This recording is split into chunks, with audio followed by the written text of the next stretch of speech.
حضرت خالد بن ولید کو دنیا کا سب سے گریٹر لیڈر سمجھا جاتا ہے۔ نیپولین، الیگزینڈر دی گریٹ اور جولیس سیزر زندگی میں کبھی نہ کبھی کوئی نہ کوئی جنگ ہار چکے ہیں، لیکن خالد بن ولید دنیا کے واحد جنرلزم ہے جو میدان جنگ میں کبھی نہیں ہارے، اور یہ صرف مسلمان ہی نہیں پوری دنیا مانتی ہے۔ اور جنگ کے دوران آج بھی حضرت خالد بن ولید کی پلاننگز اور اسٹریٹجی کو آکسفورڈ اور ہارورڈ کی یونیورسٹیوں میں پڑھایا جاتا ہے۔ لیکن خالد بن ولید کی جنگوں میں ایسی کیا خاص بات ہے کہ آج 1400 سال بعد دنیا انہیں یاد کرتی ہے؟ Let's find out.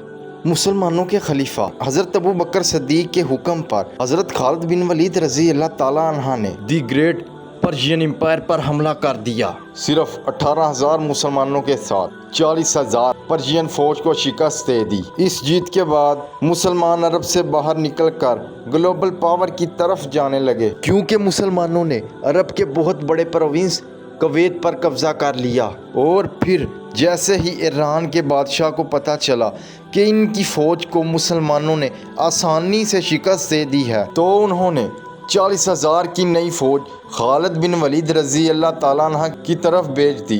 لیکن خالد بن ولید نے کویت فتح کرتے ہی عرب کے آس پاس کے علاقوں میں اپنے جاسوس چھوڑ دیے تاکہ آنے والی ہر خبر کا پتہ چل سکے۔ یہ جاسوس دور تک پھیل گئے۔ انہوں نے دیکھا پرشین امپائر نے ایک نیا لشکر بھیجا ہے اور وہ تیزی کے ساتھ ان کی فوج کی طرف بڑھ رہا ہے۔ خالد بن ولید اپنی تمام فوج لے کر ان کی طرف روانہ ہو گئے۔ فوج کو کویت سے باہر ابو اللہ کے مقام پر لے گئے۔ ابو اللہ جسے آج کے زمانے میں عراق کہا جاتا ہے۔ ایک طرف مسلمانوں کی 17,000 کی فوج تھی اور دوسری طرف پرشین امپائر کی 40,000 کی فوج تھی۔ پرشین جنرل سامنے آیا اور آ کر حضرت خالد کو چیلنج کرنے لگا۔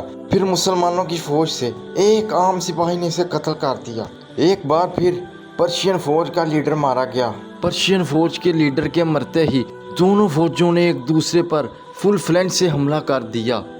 پرشین فوج کی تعداد زیادہ ہونے کی وجہ سے مسلمان کافی زیادہ شہید ہو گئے۔ بس صورت حالت دیکھتے ہوئے حضرت خالد بن ولید نے مسلمانوں کو پیچھے ہٹنے کا کہا۔ مجبوراً پیچھے ہٹتے ہی پرشین فوج کو لگا کہ مسلمان آگے لگ کر بھاگ گئے ہیں۔ یہ دیکھ کر پرشین فوج کہ ہم جنگ جیت گئے ہیں، وہ بہت تیزی کے ساتھ مسلمانوں کے پیچھے بھاگنے لگی۔ بھاگتے بھاگتے بہت دور نکل گئی کہ ان کی فوج دو حصوں میں بٹ گئی۔ فوج ایک دوسرے سے بہت دور ہو گئی۔ مسلمان سیدھے ایک ہی گروہ میں جا رہے ہیں۔ پرشین فوج مسلمانوں کا پیچھا کرتے ہوئے کئی مزید گروہوں میں بانٹ گئی، اور اسی چیز کا انتظار خالد بن ولید کر رہے تھے۔ خالد بن ولید اپنی فوج کو ان دو گیپ میں سے لے کر گئے اور ان کی چھوٹی سی تعداد کو مسل کر رکھ دیا۔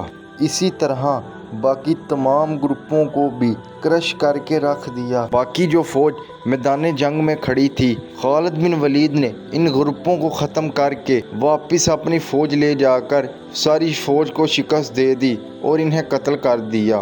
اگر آپ کو میری ویڈیو اچھی لگی ہے تو لائک کریں، سبسکرائب کریں اور کمنٹ کریں۔